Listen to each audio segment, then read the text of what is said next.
How to change the language on an Android phone. In this video, I'll show you how to change the language on your Android phone in just a few simple steps. Start by opening the Settings app on your phone. Next, scroll down and tap on System Management. Then select Languages and Input.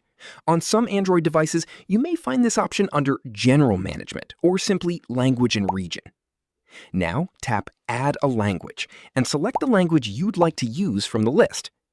Once you've selected your preferred language, drag it to the top of the list or tap Set as Default if prompted, or just tap it. Your phone will automatically switch to the selected language. If you want to change back to your previous language, simply follow the same steps and select a different one. That's it. You've successfully changed the language on your Android phone. If you found this video informative, click on like, share, and subscribe for more videos.